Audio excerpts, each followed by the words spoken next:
Hey guys, Joe here and welcome to the Mossberg MC1 tabletop review. I've been promising this one as long as I've been trying to get this firearm.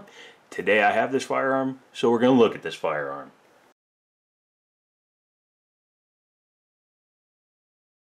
Before we get going, I'm going to show you that it is clear, so go ahead and drop the mag, go ahead and open the slide. As you can see, she is completely empty, so I'm going to go ahead and put the magazine back in. This is it. This is the gun that took 87 years for Mossberg to produce. In 1919, when Mossberg was founded, its owner, Mr. Mossberg, had designed a 4-shot 22 caliber long rifle pistol that was designed to allow hunters to go ahead and, take care of trapped or wounded animals. After that, they went into the rifle and shotgun market, never looked back until 2019 when they decided that they wanted to get back into the small firearm market. Good timing. They're still well within the market boom that we're experiencing right now with guns such as the SIG P365, this one, Sky CPX3, which happens to be a 380, but it's a smaller gun, Taurus G2S, and a few other ones. So, what we're going to do today is take a look at this one, see what sets this one apart from the others in the field, as well as compare it to like my Taurus here, because this is very much like a Glock, and we will see the differences and what Mossberg has done different to set themselves apart. Let's go ahead and start with the box. The box itself is just a matte finish. It's nothing fancy. It says Mossberg MC1 on it, some information. I like that. Don't need to go fancy with your box. Put the money towards the firearm, as I like to say. Inside the box, you're going to have a removable cardboard piece. The gun normally sits inside this plastic, but it's been taken out, obviously. Inside, you will find your second mag. The gun ships with a 7-round with a finger extension and a flush fit 6-round. We will get back to magazines in a moment. Inside the box, you do get a Mossberg branded gun lock. You get your owner's manual, a nice sticker, as well as your safety information for the gun. Let's go ahead and clear this stuff out of here and take a look at the pistol itself. So we have the pistol here, and as you can see, it's a handsome looking piece. Drop the mag one more time. As you can see, it has a nicely finished polymer frame on it. It has some stippling here. It's not the most aggressive I've ever felt. In fact, the Taurus has a much more aggressive style checkering on it. However, it's not uncomfortable. I think it gives you a pretty good purchase. Being that it's a subcompact, obviously for me, because I have larger hands, I do need the finger extension in order to be able to get a comfortable grip on it. However, for people with smaller hands, it may not be an issue. There is no thumb safety or external rear safety on this firearm. It's on the trigger itself. As you can see, it has a trigger safety. Speaking of trigger pulls, single action only. Means once you pull the trigger, unless you have a loaded magazine and it has reloaded the chamber, it is a dead trigger. To get it back into action, you have to re-rack the slide. Trigger pull is not bad. It's definitely a plastic trigger and you can feel that. However, when you come back to here, you can see it stops at a wall and then just breaks. Not sure the poundage. It feels like it's, above 6, maybe closer to 7 pounds, but it feels pretty good actually. The reset is about halfway back out towards full release, right there, and then you can release it. So if you ride your trigger and you ride your reset, it's very audible and you can feel it pop in your finger. So you should be able to ride that reset. In terms of controls, you have a slide stop, slide release, and a magazine release. It is reversible, so you can go from one side to the other if you're a lefty. However, the release is only on one side. This is not an ambidextrous pistol. It does have a pretty traditional 3-dot sight arrangement. Pretty easy to pick up. And it does fall pretty naturally to hand when you're picking it up. I point it pretty naturally straight. I just happen to be canted off from the camera. The slide itself is nicely finished. Has front and rear slide serrations that are pretty easy to grab. If you like to manipulate from the front, you can do that as well. External extractor on here. Other than that, again, very plain. It does have some laser etching and engraving. If you've ever bought deep well impact sockets, they have this same kind of laser engraving. It says Mossberg and MC1 SC on it.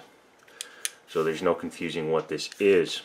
There's no accessory rail or Picatinny rail, but you could probably mount a clamp-on laser or light system. Before we get to the takedown, I want to demonstrate how these clear magazines work. These are called clear count magazines. We're loading it with some Federal HST stuff and I think one double tap. I'd have to double check the back of the rounds. As you can see, it's a very easy feeding magazine. Even with my nerve damage, I'm able to feed the bullets in pretty easily. And there you go. Once you have it loaded, you can easily see your round count, especially from the back. Obviously there's a little bit of glare from the lights above me, but you can easily see how many rounds you have. You can see how they stack in there. So you're pretty much good to go. However, there's another trick that Mossberg did, and I think a lot of you guys out there are going to appreciate this. This next bit of information is nowhere on Mossberg's site. I haven't heard any reviewers talking about it. However, you will find this very interesting because it is not a mistake on Mossberg's part. It's just something that you have to be in the know to know. So if you watch this video, count yourself among them. This is the standard 6-round magazine. Flat base pad, nothing fancy, right? Well, this is another 6-round magazine. I'm sure some of you can identify this from a glance, but if you can't, I will show you at the base here. This is a Glock magazine. This is the magazine out of a Glock 43, which is also chambered in 9mm parabellum. They look very similar, no? There's a very good reason for that. Glock 43 mag, Mossberg MC1, Glock 43 mag inserted into Mossberg MC1. And the magazine works just fine. Okay, let's get these magazines out of here because it is now time to field strip this pistol. This is its #1 claim to fame over a lot of the pistols that are out there. As many of you know, and I will show you using my Taurus G2C really quickly. Nothing in the mag, nothing in it, so it's clear. But my Taurus G2C is basically a Glock 43 clone. As you can see, it has the exact same takedown and it is striker fired. All you have to do is bring it back a little bit, drop it. However, like most striker fired guns, you have to pull the trigger to release the slide. Mossberg wanted to do away with that step, as well as create, I'm not sure if it was planned, but it becomes an inadvertent secondary safety when you go to disassemble this firearm, and that is you have to open the slide all the way. So if you happen to leave a round in there, you're going to see it pretty dang easily. Now you're probably wondering, how do I take it apart then? If you haven't seen anybody else's video on it yet, you will see that this has a striker plate that looks slightly different from others out there. That's because this striker plate comes off in order to disassemble the firearm. So I'm going to use a pen because my fingers don't work that well anymore. You just have to depress it a little bit in the back and then pull down on the cover. I'm going to hold it there with my finger. But as you can see, it is now loose. I would suggest that you put your finger on the striker reset and pull the plate the rest of the way off. You can then release the tension on the striker and the spring. Comes out, it's captive, it's not going anywhere, so you don't have to worry about that coming off. Go ahead and set that aside. As you can see, there's nothing in the rear of the slide anymore, so go ahead and let the slide go home. Once you do that, you can just pull it off without touching the trigger. You can see it's still in its set position. Don't touch that because this bar needs to stay as far down as possible to make reassembly easier. Once you do that, the rest of the slide is very typical. You have a recoil spring. It is captive, it's double nested, and it's metal, so that's all good stuff. The barrel is your typical Browning tilting action. It looks to be manufactured pretty darn well. Like a lot of the Glocks and even my Taurus, it is no longer using locking lugs. It's using the hood of the slide as well as the front of the chamber to hold it in place. And that is your field stripped slide. As you can see, it is finished nicely inside.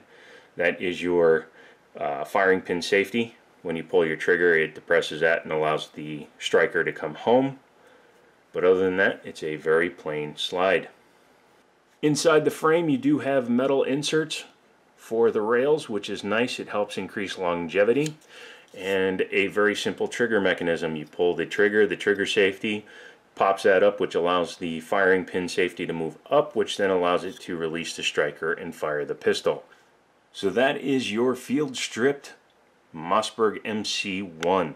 Reassembly is the exact opposite. You just take your slide, take your barrel, and drop it in. Let it come back until it stops. Grab your recoil spring. The big end goes in the hole there. The flat end is going to stay at the back.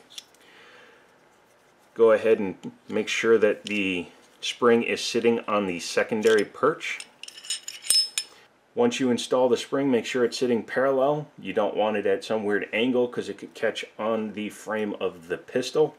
So you're now ready to reassemble the pistol. Grab your frame, grab your slide, start putting it on the rails. Now is the time. If you've accidentally dropped or actually raised this metal piece by pulling the trigger, pull the trigger forward with your fingers while pushing down on that, which will then push it back down so that the slide can clear it. Now that you have the slide back on there, you're going to pull it all the way back and lock it into position. As you can see, I've properly reinserted the spring because it's not sticking out 7 inches, and we are ready to continue reassembly. At the back, take your firing pin. Now you're going to take your firing pin and you're going to line up that piece with that cutout in the top of the slide. That's where the trigger grabs and resets the striker. Pretty simple, pretty easy. Next thing to do is take your cover plate. Push down. It's kind of like putting in a 1911 one. That's all there is to it. Once it's on there, you don't have to worry about depressing the little insert there in order to get it to seat correctly. Once you do that, go ahead and drop your slide. Rack it a few times, make sure it works. This gun is capable of firing without a magazine in it, so you can pull the trigger and make sure that you're back in business. So I guess the question on everybody's mind is Mossberg too late to this party? And I don't believe so, because there are plenty of pistols out there right now that are still selling very well. Compacts and subcompacts are still the biggest market, and believe it or not, female shooters is one of the biggest markets right now. So this could easily fit a lot of those categories. We have a lot of people come in. The number one thing you need to do, even if you don't plan on buying from your local store, go in and put a gun in your hands. You may not like the trigger, you may not like the feel of the firearm, you may just hate the gun, period. Don't order something online until you've put your hands on it. That's what I say.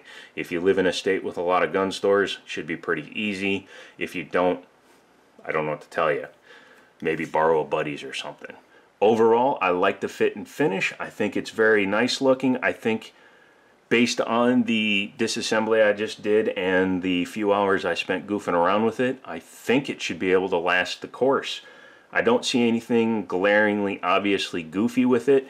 I wish the slide stop was a little bit bigger, but that's just a preference because I like 1911 style and my Taurus has a much bigger release, so I guess I'm just spoiled that way. But in terms of a concealed carry, it makes more sense.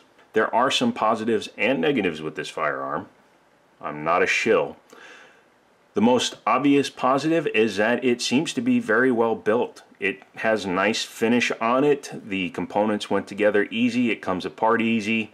Nothing seems to be sticking or snagging, and because of that, I think that it would be something that would be fun to go out and shoot because it doesn't feel like it's a pile of junk that's duct taped together. The only real negative, if you want to call it that, is that this is the first release of a pistol with some unconventional features, such as the way it comes apart. Because of that, early adopters are basically like beta testers for video games, in that we're expected to find the issues with these firearms, and then as consumers we report those to Mossberg, and then they incorporate changes and modifications into the next release of any particular pistol, firearm, rifle, shotgun, whatever the case may be. Because of limited availability right now, this one is going back to the store, because if somebody wants to pay full price for it, they can have it. I'm not going to, and I don't want to take away from the business. I work there a couple of days a week. They don't sponsor me. They don't pay me to make these videos. Basically, all they do is allow me to take the firearm and make my video, and then I bring the firearm back. That being said, if you can check out libertyarms.us, if you're looking for something, I'm sure we can get it for you. Give us a call. It's got all our information right there. If you like this style of video, let me know, because I have access to a lot more guns than I used to, and I'd be happy to make more of these tabletops so that you can learn different things about different firearms, such as interchangeability between firearms, because that's something I think is cool, because you can also get these Glocks which have metal inserts in the mags, so some people prefer these. Give me a thumbs up if you liked the video. Leave me a comment. Any questions, feel free to ask them. I will be getting my hands on one for my own personal ownership, and when I do, I will take it out and put 200 or 300 rounds through it. We'll do a first 100 and then some follow-ups afterwards. I look forward to shooting this, because based on what I can see, it seems to be a pretty nice firearm. If you have one, let me know what you think. If you don't have one, hopefully we can learn together. Thank you so much to all my new subscribers. You guys are making a huge difference. All you guys that have stuck with me forever, thank you as well. And yeah, I guess all I can say is my normal, I'll talk to you next time.